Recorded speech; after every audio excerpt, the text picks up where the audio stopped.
Hello, I'm Alice Foltz. And I'm Jerry Foltz. We are with Wellspring United Church of Christ in Centerville, Virginia. What does peace look like in a country that has been at war for decades? How can former enemies build trust?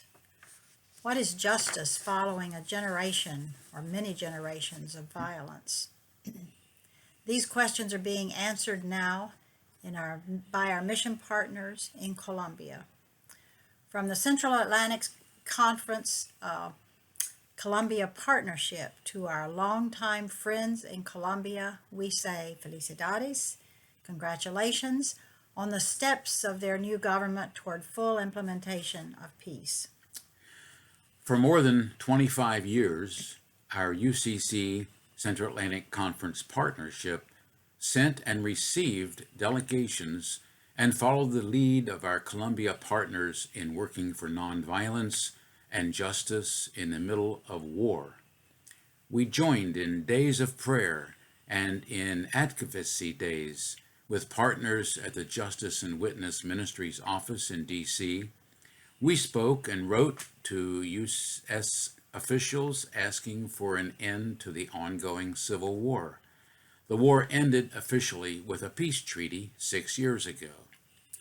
We in the Central Atlantic Conference celebrate this decades-long effort for peace.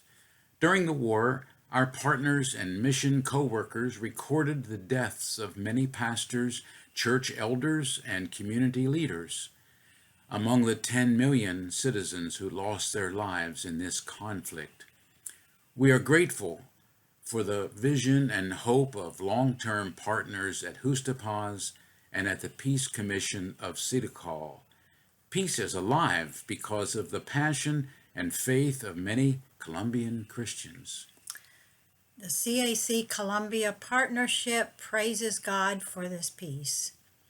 However, peace following decades of war requires work and prayer, and we ask you to join the partnership in whatever way you can.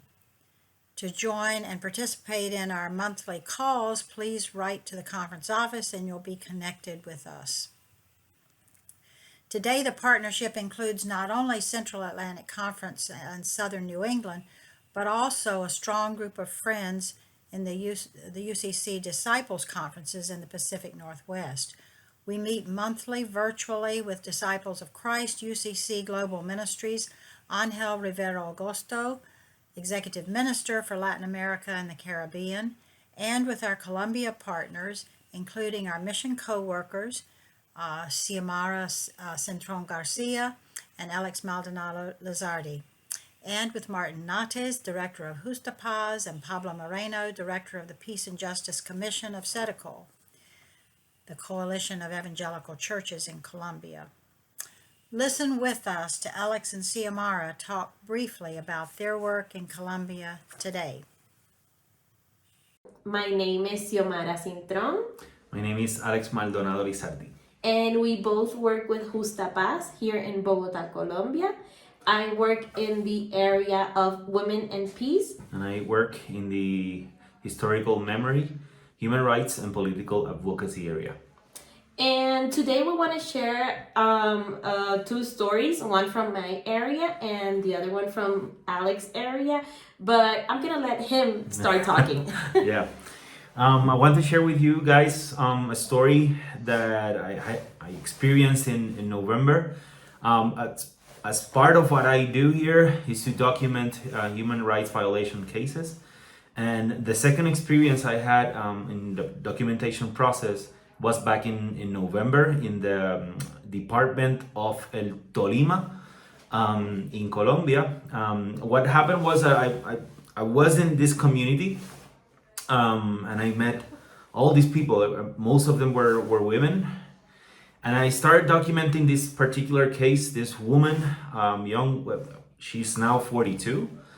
But what happened to her was that when she was 12, she was taken by force by the FARC, by the guerrilla, one of the guerrilla movements here. And she was actually, she was only 12. She was only 12. She was taken taken, and she spent maybe 30 years in the guerrilla, and she escaped the process when she was 32, something like that, and it was a very, very, very hard situation for her. She was even raped in the woods, and in the whole, while she was a member of the guerrilla. And then after she left, she escaped. She was taken prisoner by the army. When the peace process began, and the laws that actually kind of let these guerrilla members, whenever they signed the peace accord, they could reincorporate, but she was not considered a guerrilla member, and she was not even considered a victim. It was really, really hard for her. And I had the opportunity to meet her back in November, and I documented her story. A week ago, I had the opportunity to go back to this department in Colombia. I did not know. I was not expecting this. We went to a church to have a process with women, and Xiomara had a workshop there. I had the opportunity to accompany them. And I saw her. I saw her in church, and she was really happy. She was with her mom and her son. The son that was the son she had as part of that experience. And she was there. I had the opportunity to meet her again, and she was at church. She was happy. She was in new process. She was actually studying now and pursuing new projects, and we had the opportunity to talk with her about her new situation as in the peace process. So I thank God to meet her back, and know she was doing fine. Pray for her. I cannot give her name because of security reasons, but pray for her. Pray for her and for all these people that have been struggling with this. Well, in my case, I work, like I said in the beginning, with the area of women and peace. And this time, back in June, I had the opportunity to go to the village of Nuevo Paraíso, which is in the municipality of Tierra Alta, Córdoba. And to get to this village, you had to take a motorcycle for 3 hours to go there. The road was really bad, unpavimented, a lot of rocks. We had to cross 3 rivers in motorcycle. And once we got there, the view was amazing. The whole ride I was thinking of, where is this place that I'm going? How far it is? Mm-hmm. Why do these people live so far from like main society? Because they don't have a hospital there, because it's so far away. I asked the boy riding my motorcycle that if they got sick or anything, how do they go to the hospital? And he told me we don't. We actually don't. We cure ourselves in our homes.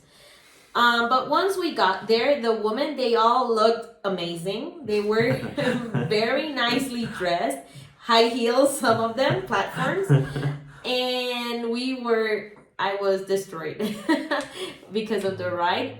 But they were really eager to learn about human rights, about the violence that affect women, and how to stop them. Another thing that was strange for me in this case, it was that they had to ask permission for us to go in there, but not to anybody. They had to ask permission to the armed groups, paramilitary groups for us to get there. So everybody in that village knew who we were, the girls from Bogota. They called us. We were 3 girls going there. there we had the opportunity after the workshop to see their, what we call in Spanish, huertas caseras. In English is, it's like a home garden they have, where they gave us a lot of things to bring. That was really a really amazing experience, because we saw people there that they don't have the means to get to a hospital, they don't have the means to go to a supermarket and get food or whatever. So they had to create their own home gardens and raise chickens so they can have their eggs to eat. And they shared all of that with us, that we had the opportunity to get those stuff back in our homes, but they were so eager to give us all of that. They gave us oranges, chili peppers, spinach, coconuts. I brought all of that home. I ate it all. Yeah. I had some. But it's so amazing, the mercy of God with these people, that we think they are so abandoned by society and by people, by the government, but God doesn't forget them, and they don't forget people. They share that mercy, that God's mercy with us. And yeah, that was part of the experience. We want to thank you guys for all your support.